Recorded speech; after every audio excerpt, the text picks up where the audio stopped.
Buenas tardes. Nuestro tema de exposición son las perturbaciones antrópicas. Primeramente debemos de saber qué es una perturbación. Una perturbación es un cambio perceptible por la variación en la composición, estructura o funcionalidad de las poblaciones o comunidades de un ecosistema. Pueden ser cambios pequeños y continuos, como el aumento de la temperatura, o súbitos e intensos, como podría ser una gran riada. Cambios que pueden ser rítmicos y por tanto predecibles, como puede ser la alternancia de día y noche en las estaciones, o impredecibles, como el incendio provocado por un rayo al caer en un árbol. Los organismos deben de responder a todos estos cambios. A veces pueden adaptarse y otras veces no. Todos los ecosistemas tienen una capacidad de resistencia a los cambios y también una resiliencia o de puesta adaptativa cuando este hecho se produce. Una perturbación natural es un suceso discreto en el tiempo que altera la estructura de los ecosistemas, las poblaciones o comunidades y que crean algunos cambios físicos. Estas no tienen un efecto único en el ecosistema, sino que dependen del régimen de perturbaciones que son las características espaciales y temporales, como el fuego, las avalanchas de nieve, fenómenos meteorológicos extremos como vientos intensos, temperaturas anormales, etc.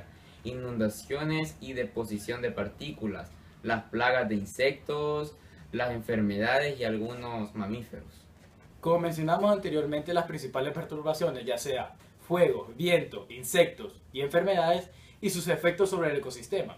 El fuego es la perturbación más importante en los ecosistemas mediterráneos, por la elevada acumulación de biomasa seca. En función de la intensidad y la frecuencia de la perturbación, la comunidad existente puede sufrir pequeñas modificaciones o puede perder su capacidad de restablecerse y dar paso a una nueva comunidad. Altera la estructura del bosque, como pueden ser ocasionados por incendios, vientos y la explotación forestal.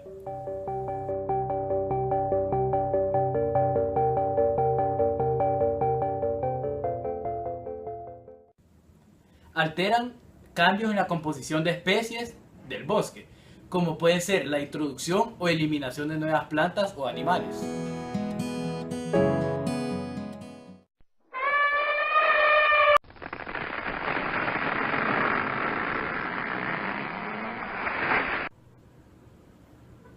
Y alteran el clima, como puede ser con los cambios climáticos bruscos.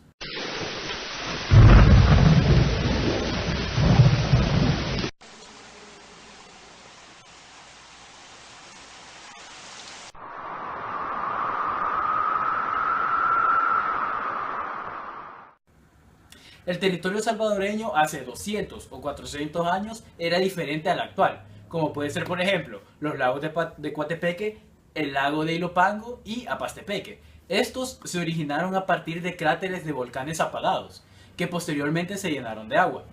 Hasta 1971 hubo un lago dentro del Boquerón, a raíz de una erupción volcánica, y con esto el lago se evaporó. Las perturbaciones antrópicas son causadas por factores ajenos a la naturaleza, como por ejemplo la contaminación. Los efectos que generan sobre los ecosistemas pueden ser variados, generalmente efectos negativos. Las perturbaciones antrópicas pueden ser descritas en términos de distribución espacial, área o tamaño, intensidad, severidad, entre otras. También la interacción entre estos factores es una caracterización de perturbación a la cual se le llama sinergismo. Algunos factores de perturbación antropogénica incluyen cambios en el cauce de los ríos, incendios forestales, desmontes agropecuarios, pastoreo y explotación forestal.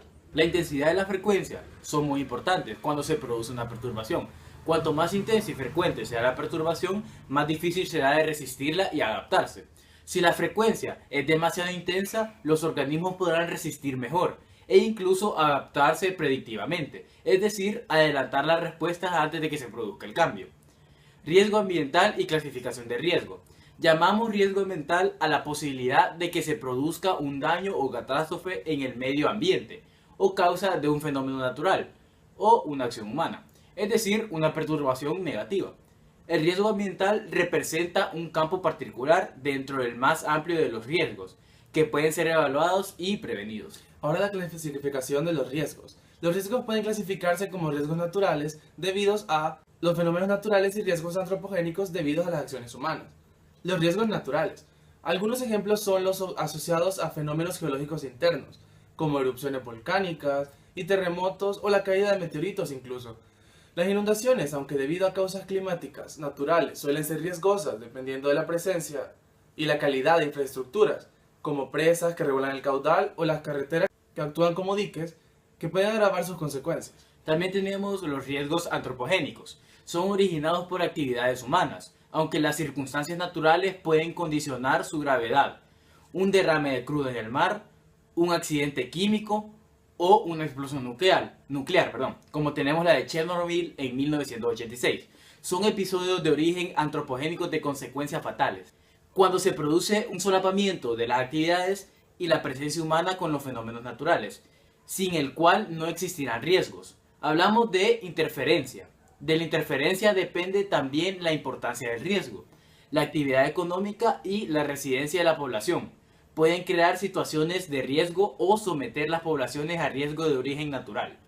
Al aumentar su exposición, el riesgo depende de dos factores: la peligrosidad y la vulnerabilidad. Se habla de vulnerabilidad para referirse a la importancia de los efectos esperados, que no depende solo del fenómeno o accidente temido, sino de las medidas de prevención y de protección. Un ejemplo de una perturbación podría ser los incendios forestales.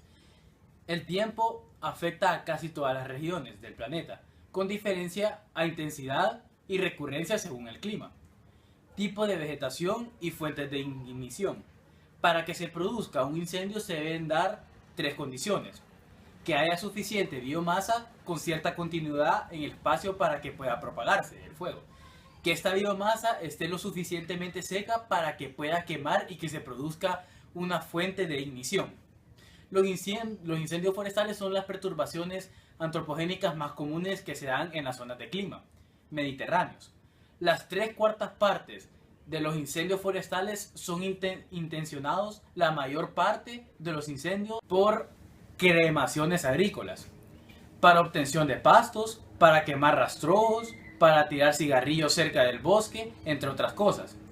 Las consecuencias más importantes que producen los incendios forestales son el agravamiento del calentamiento global, la erosión del suelo y la desertización, riesgo de deslizamientos e inundaciones, extinción de especies y grandes pérdidas económicas, entre otras cosas. Otra perturbación podría ser especies invasoras. Son animales, plantas u otros organismos transportados e introducidos por el ser humano en lugares fuera de su área de distribución natural, que han conseguido establecerse y dispersarse en la nueva región, donde acaban resultando perjudiciales para la composición, estructura o los procesos de los ecosistemas de la diversidad biológica autóctona. Solo en ecosistemas fluviales, como puede ser por ejemplo el cangrejo de río americano y varias especies de peces exóticos, como el siluro o el pezol. Las comunidades vegetales de ribera también sufren el impacto de algunas plantas alóctonas, como la caña o la rubiria.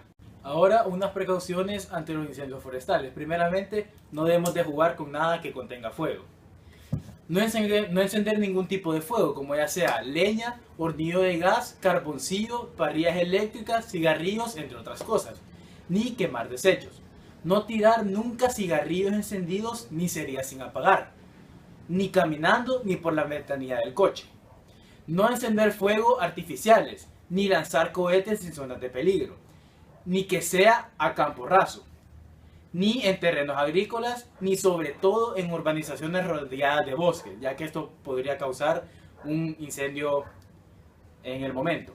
No quemar la basura de las parcelas, de las urbanizaciones. Podemos tirarlas dentro de los contenedores de la acogida selectiva o rechazo. No dejar nunca basura ni desperdicios en el bosque, ya que además de ensuciarlo, puede ser el origen de un incendio. Utilice los servicios de recogida y los contenedores adecuados. Ahora, otras precauciones ante las especies invasoras. Aumentar el control sobre las vías de introducción o prohibir la importación de aquellas especies que pueden generar grandes impactos. Informar a la población sobre la importancia de conocer o controlar estas especies. Y por último, informar a las autoridades pertenecientes de la detección de algún ejemplar de algún tipo de especie invasora. Estas serían las precauciones que debemos de tomar ante alguna perturbación que se nos dé o presenciemos.